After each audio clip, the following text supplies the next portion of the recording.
hope you're doing well. My name is Anahita Sen, and I'm a co-facilitator of the M&A Stories YouTube podcast, which is brought to you by Fifth Chrome Business Insights. Welcome to Season 3. The theme of this season is culture and its impact on M&A integration. Culture is one of the biggest challenges that face an M&A integration, and this challenge couldn't get any bigger as more companies are pursuing M&A based on people and culture. That is why it is important to understand, internalize, respect, and develop a clear plan of action on how to handle culture in M&A. In this season, we will be interviewing industry leaders from across the globe to hear their stories on how they address culture in an M&A integration. So here we go with today's episode. Welcome to another episode of M&A Stories on Culture. Today's guest is somebody who now runs a successful consulting company that focuses on helping employees after layoff. Ladies and gentlemen, it gives me a pleasure to invite Summer Hilliard to the conversation today.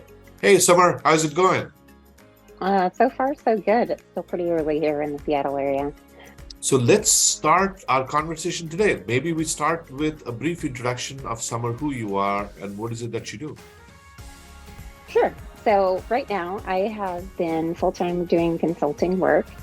And the main focus, and I'll call it a passion project of mine, is helping people who have been laid off from their roles. And that's especially true here in the United States after COVID and I'll say the developments of AI tools and lack of follow through in some areas, but certainly we've seen a fair share of layoffs. And so my passion right now is helping other people who have been through a layoff recently, helping them understand how they're going to budget for the near term, short term, and long term, and then kind of reestablish some new goals and get them out back into either the job marketplace or starting their own business. Excellent. And I know that, getting laid off is a very touchy topic, but it's a topic that accompanies a lot of integrations. And I know from experience, my own experience, as well as what I've heard from other practitioners, is that many companies botch it up. They do a fairly bad job of laying off people. What's been your experience so far? So from my experience, and especially since about September of last year, a lot of big companies who have really just started to lay off their employees to downsize pretty significantly in the tens of thousands are doing it via email, which it just doesn't honor the people that are working there. And it certainly doesn't honor the people that are left to hold the bag of all the work that's still there. There is also some just general observational things that are a driving force, like what if I'm next? And so I've seen a lot of people reaching out, even that are still employed and working at some of those companies, and saying like, hey, I don't want to be the next person who's come up next in the business case that says I'm no longer needed at this company, even though I've worked there for 10 years. So I have seen an influx of individuals coming to me that are still employed, even though, so a lot of their peers were laid off in prior rounds of layoffs. And so that's been a real focus area for me, and making sure that I'm nurturing and caring for those people as well, because man, the culture is just toxic in some cases. Sure. For the people that are left behind and the people that it's left a sour taste in their mouth because they got, laid off by an email, not even a conversation. Right. So that's great. Yeah, and that I find so distasteful. Literally sending out an email, and the moment you've read the email, your system access gets cut off. It's like, what was that all about? For the last 10, 20, whatever number of years, maybe it's 2 months.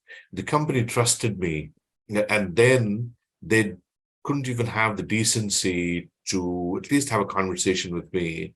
I know that companies need to be tough, and it's tough times and they need to lay off people. I'm sure there is a way to handle that. So, which is why when you said what you kind of said is that it is quite common to have that sort of a practice. That's disheartening. That's disheartening. So, let's talk about the help that you offer.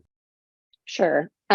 First, I have to say that having been part of a layoff myself before, I'll call it the 5 stages of grief you go through, Right. especially when your work was your core. Like Yes. things that, because I mean, you spend more time at work than you do with your family Right. in some cases. Right. And so you take and you've, spilled your heart, I'll say, trying to do that. So after people kind of get over that initial shock and disbelief, and they have they come to the realization that now they need to kind of get their act together. And even if they were working someplace for 25 years, the things that I'm focusing on are, hey, what's next? Like, have you really thought through, do you want to continue doing the same job function or the same role, or do you want to pivot and do something else? So I have a kind of from my own experience, I created a guide that helps people determine, what do you want to do next, Right. and use that as like a springboard. Sure. And then you can also, one of the other things that I offer is coaching and resume reviews and interview prep, all those things that kind of will help lead them to whatever they want to do next. It has very little to do with me, but I can use my career as a hiring manager to help point out things like on their resume or their LinkedIn profile or their career path and their goals. Like, what do they want out of it? And then also underlying that, because people are going through usually a dramatic shift in income, Right. as part of that, helping lay some foundational goals and tips and tricks that they can start to implement right away. Because for whatever reason, I mean, we've just seen a significant amount of talent being let go. Yeah. And so there's a plethora of people in the marketplace, and people are really having to do a shakedown on their finances and go, Sure. where can I cut back? And so that's also, I'll say, I have a holistic approach to, there's a lot that goes into when you're impacted by a layoff, to how do I get to the next thing? What is that next thing? Do I want to pivot and go out on my own? What does Right. that look like? Yep. Right. Yeah. I mean, sometimes you need these trigger points in your life to make a pivot from what you've been doing in the past, and would you want to do it in the future? I think what you're doing is very noble, because literally that's a time in people's life when they're at crossroads, that they need that helping hand, they need that guiding force to steer them in the right direction. And not everybody becomes an entrepreneur. Not everybody goes back to the job. It's a point of time to reflect on things. Going back to the layoff period, what is the challenge if the companies don't do it properly? Sure. So some of the challenges that I've seen have been resulting in poor, I'll say, work of the people that are left. When Right. either they didn't get the proper training or transition plan documented. Other areas I see as challenges is really the people who left and had that bad experience, i.e., let's just say that the email was the only way that they knew that they were laid off. Sure. And those people are your brand. They've been Right. working for you for, a few years or whatever. And they were invested in your company as Right. an employee. And now that you've separated on, I'll say, on bad terms, it's much easier to not badmouth, but I have seen some of that. Like, it's a really crappy feeling. And one of our normal human defense mechanisms is Yes. to throw up the retaliation card, like, Correct. and say, like, oh, I'm never going to do that. I'm never going to buy from that company. And I think everything that they do now from here on out is horrible. Right. So it can really leave a lasting impression both on the employees that are staying and make that environment toxic, because as I mentioned earlier, the people that are left behind, they either have more work, they don't know if they're next, Right. they're it's kind of like dreading the next day, the next month. What's that cycle look like for that particular company? And it really can hinder a lot of success for Right. a business when they don't put people first. Correct, Um, correct. And it's quite natural, isn't it? Because literally, I mean, I'm just playing out the scene there, right? So there are a bunch of people who have been informed by email that they've been laid off. And then there are these other people who have not been. And in many cases, they're not even informed of anything. So it's like you and me are colleagues. I got laid off, but you didn't, and you don't know what happened. And I don't have access to the system. So for me, natural thing is, Summer, hey, I got this email from the company. This is what has happened. Are you aware of anything? And then you're like, no, I'm not. And then this immediate thing of us and them that gets created. But more importantly, you start questioning yourself, or you get into the panic mode. Did the email come to me as well? Did it go to the spam folder? Was it missed out? Did this misspell my name? And then this sense of anxiety stays on because nobody told you that you're not going to be next in line, or nobody tells you that you're not going to be next in line, and you don't know what goes on. That must be a really dreadful feeling. A lot of the companies, remaining employees of the companies, that must be there.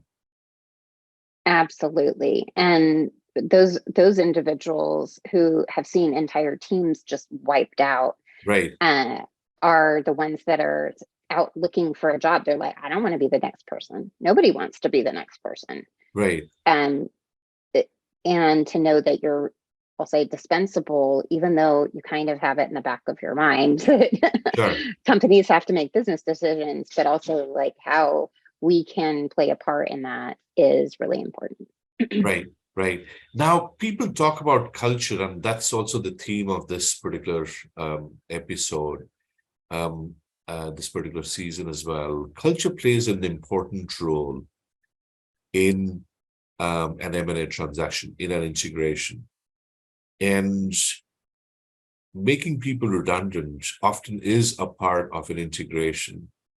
How do the two pieces come together? From my perspective, and somewhat with the basis of experience in different areas of mergers and acquisitions, you're right. There is a set of redundancy job functions that are made redundant and eliminated. Some do in part for, like, the job function itself is identical to the two companies perhaps coming together. Or in a particular joint venture agreement, it's said that, like, this person will be the lead of the company, this person will be doing this job function, and as a parting way, there are jobs that are eliminated. Where it comes into the cultural piece is, depending on if the company who is doing the mergers and acquisition, I'll say, with the other company in mind, are they doing their, I'll say, due diligence related to the cultural aspect? If it's a cross-border transaction, like in the US or the UK or US and pretty much anywhere else, Sure.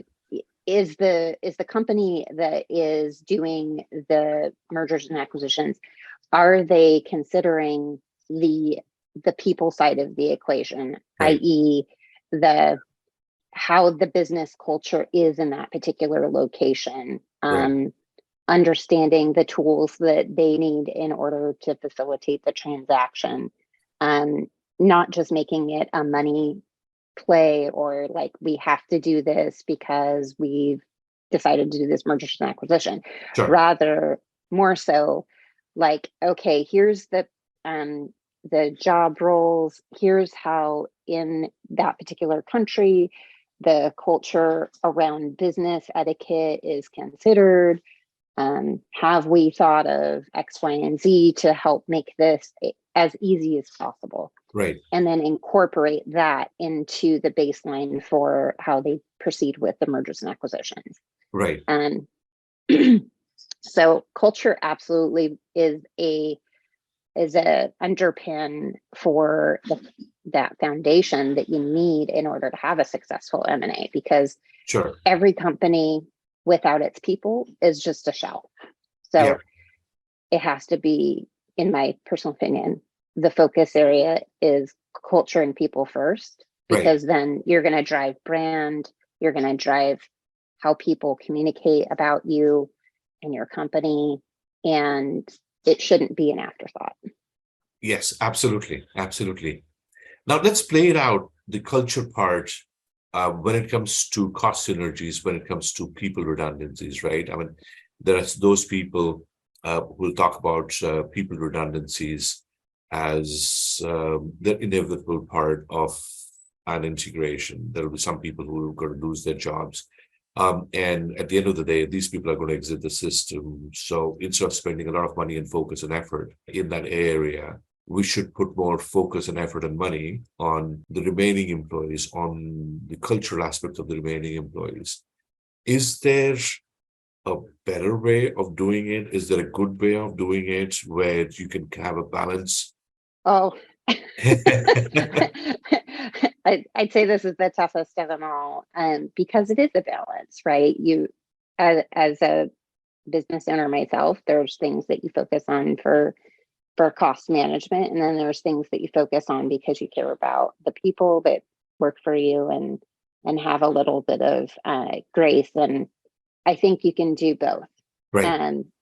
It doesn't have to cost very much. Sure. To make sure that people whose jobs are eliminated or redundant, that they still are treated, seen, heard, felt, and appreciated. That doesn't take more than a conversation and willingness to help them find their way after their job is made redundant.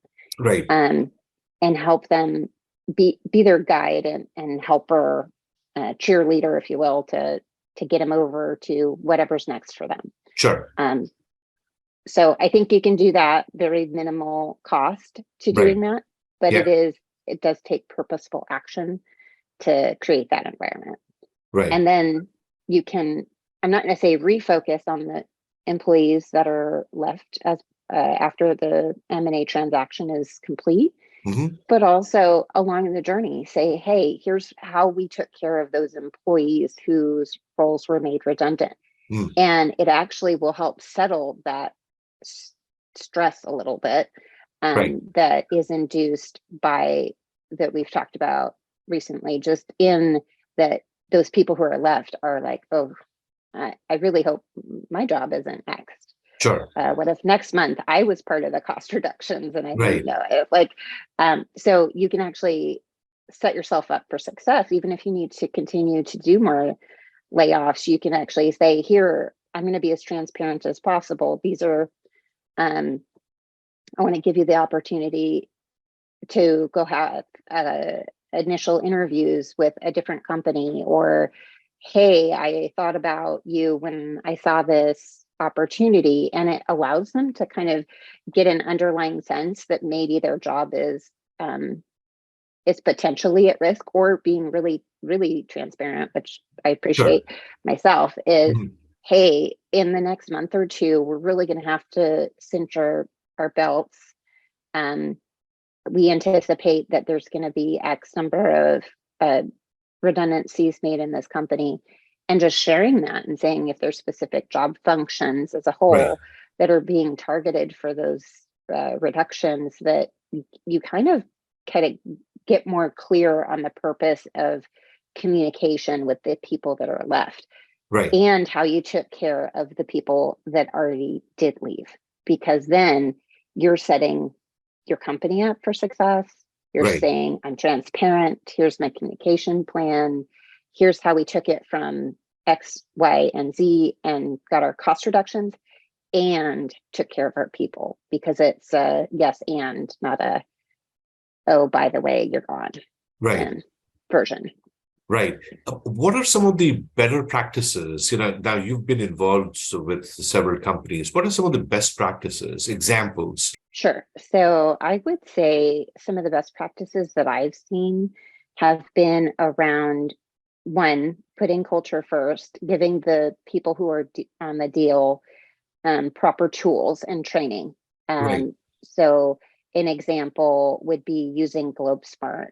It's a helpful tool to understand a little bit. It's not perfect, right? Anything that's cultural has What was the tool called? GlobeSmart. It's GlobeSmart. a Okay.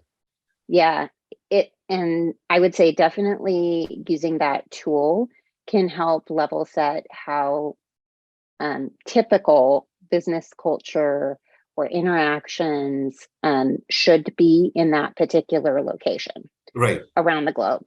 Right. So I think that was a best practice that I have seen at one company. Sure. Another one is making sure that there is I'll call it an exit strategy for people. Not necessarily, I would say I haven't heard of the bonuses version that you just mentioned, but Right. things like having I'll say a financial plan or something to that effect that says, hey, as a company, we'll cover your benefits for 90 days.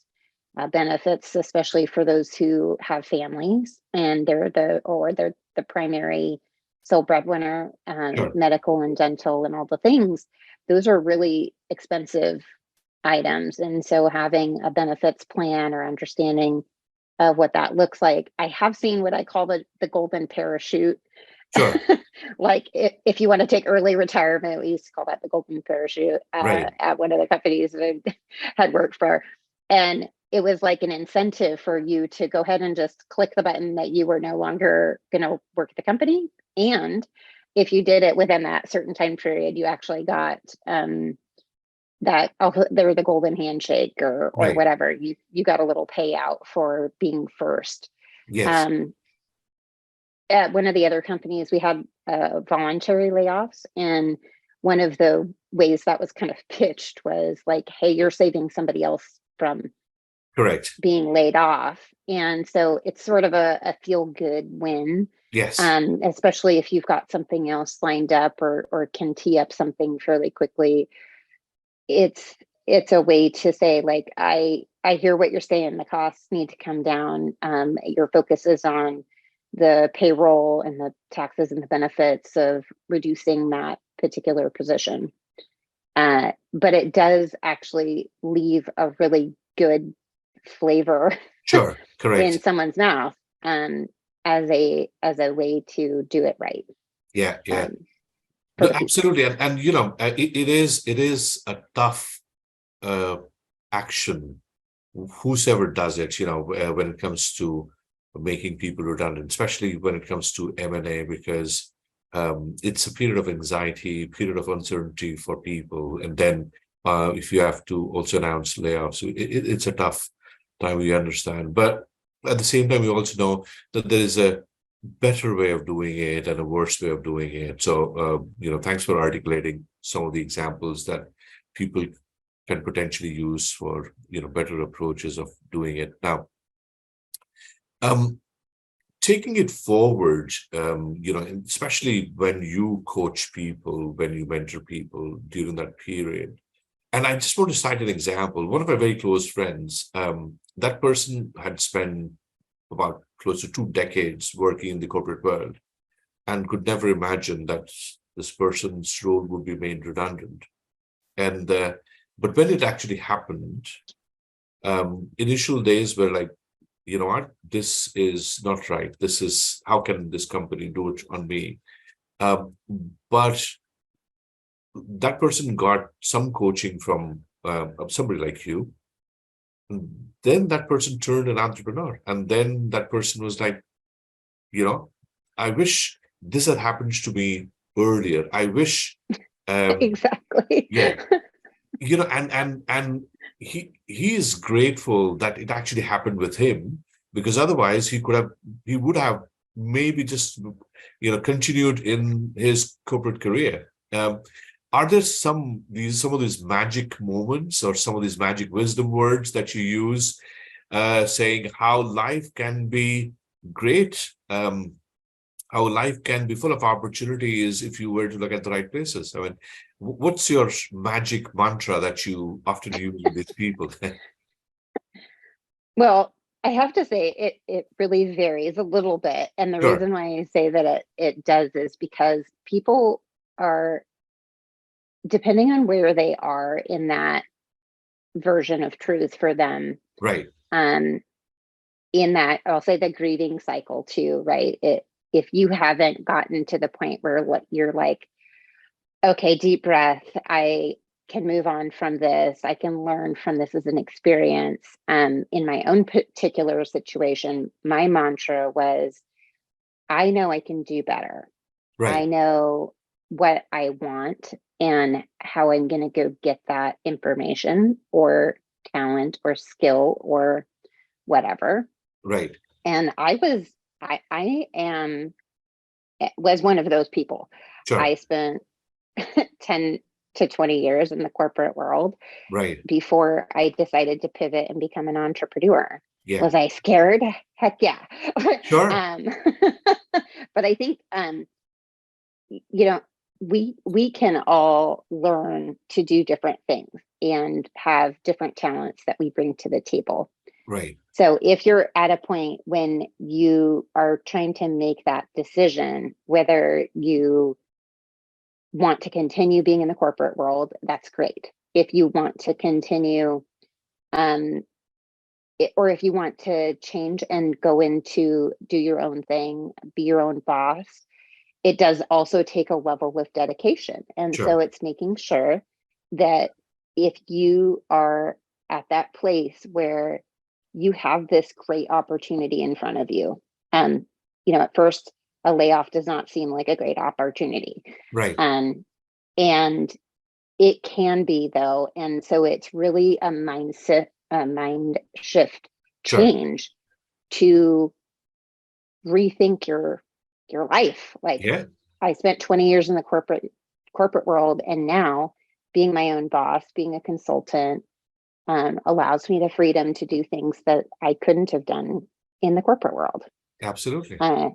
So it's really, again, where you are in the journey. But my mantra was, is do what you do best and forget about the rest. So if I had to sum it up, that's what I would leave you with. Sure. Sure. No, absolutely. And I'm going to come back to this point of life, of your life, in just a sec. Now, there are companies that have to go through this process of laying off people. What's a good starting point for them, and what are the do's and don'ts that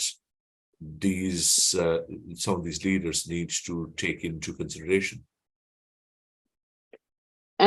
For the people, are you? I mean, there are Let people me who will ask a be, yeah, there'll be people who will be asked to do these, let's say, to do these actions. They could be HR managers, they could be uh, line managers or functional heads or operational heads who needs to lay off people, and this may be the first time they're actually doing it as part of an M&A. What would be some of the do's and don'ts that you would advise them? What Okay, would be a good starting point for them? Yeah. great. So the first list I'll say of do's would be do schedule some time to, and more time than you think that you need, Sure. to sit down with an employee.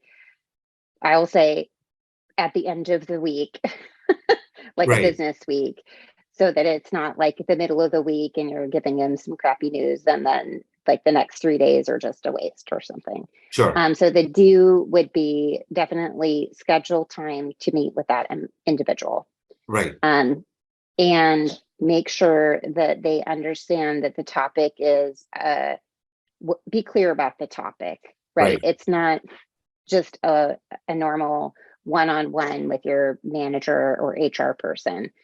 And to be frank, if an HR person is scheduling a meeting with me on a Friday, I'm pretty sure it's not good news. Yeah. But also don't put it on so early that there's so much anxiety leading up to that meeting that Right. they really start to feel Yes. really insecure about their role. So there's a balance there. Right. But the do is sit with the employee, talk with them. Maybe even I used to do walking one-on-ones with my employees. Sometimes movement helps gets a little bit of the stress out and anxiety out. Maybe not even do it at a place of business. Taking them somewhere else or nearby to a coffee shop or not to a coffee shop or just something to make it more private and say, here's an example, and that the layoff really has nothing to do with their performance. Right. Yeah. Now, there is an element, right, in some many cases where you are being racked and stacked against all your peers. Right. So, but at the point at which you're being laid off, that's not the thing that you want to hear. Right. Yeah. It's if the job is literally being made redundant because of an M&A, it is not your performance that was the dictator for this event. Correct. Yeah. So I think that's a definite do is sharing very explicitly what they are doing really well is also another, not a form of flattery, but it allows them to feel seen, heard, and appreciated. Sure. And those are key things for people. Yeah. And then I would say my last don't is don't do this in a public space next to their peers. Right. Right. Because I know personally, even though it's a hard transaction, doing it where other people can hear you, you don't have time or place to cry or to get the emotions out. Yeah. That's going to be really, really difficult. And like you just gonna sit in a conference room maybe for the rest of the day. I have no idea. But those are something, if you're gonna do it at the office, do it in a place that is private and that is available for that employee to stay longer and be there to help them, because it is hard. Right. No doubt about it. Yeah, no, absolutely. Absolutely. Get that. Now, let's talk about your own personal experience. When you were made redundant, you said one of the ways that you kind of kept up your spirit was, you can do more, you are more valuable, or something that you kept repeating in your head. Were there tools or books or music or other things that got you motivated? Sure. So I went really headstrong into exercise. Okay. As like when it gets my energy out. But two, it allowed me to it was actually the first time I'd started listening to podcasts. Right. Was when I was laid off. I have always been a big fan of personal development books. I've got, Stephen Covey books and Yeah, 7 highly effective 7 habits habits. Yeah. that we can do as teenagers even. So I've given that to my kids. Yeah.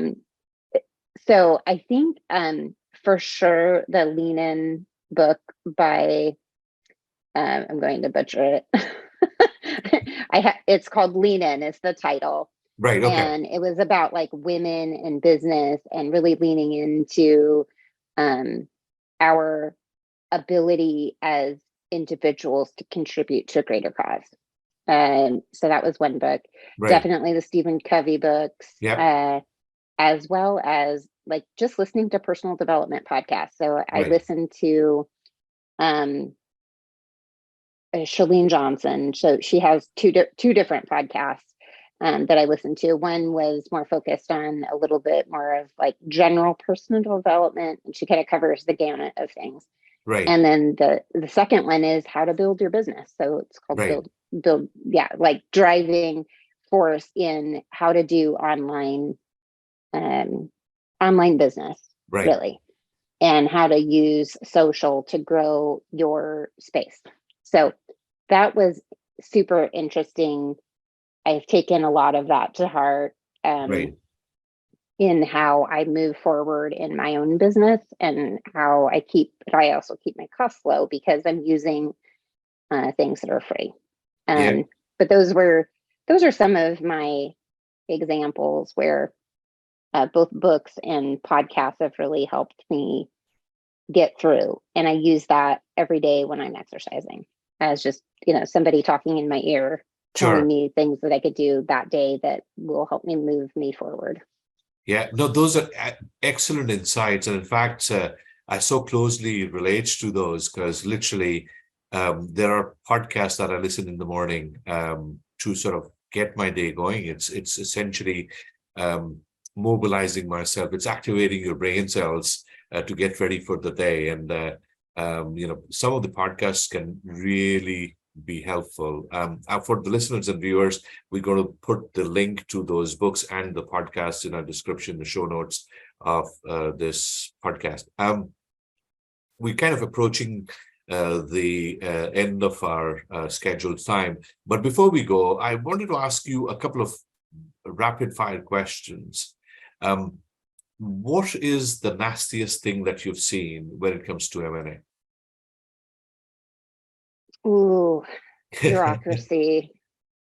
I would say bureaucracy in that people are not putting people first. Right. That it's just part of whatever the joint venture agreement is or whatever the acquisition terms are, and saying, we're going to do this whether you like it or not. And instead of having it be more collaborative between the parties. So that would definitely be what I think is the top. Excellent, excellent. And was there something that you saw in M&A that was really moving positively, that had a very positive impact on you, on your thinking? I would definitely go with how the people were meant to feel appreciated or heard. And the ability to sit down and have that conversation, even though they know it's tough. That would be something I've seen done really well. That's really inspiring. Thanks for sharing that. Now, you mentioned that there is a freebie that people can avail of. So maybe this is the time when you can unpack it. What's that freebie? Sure. So it is a guide to determine what's next in your career. And it's pretty comprehensive.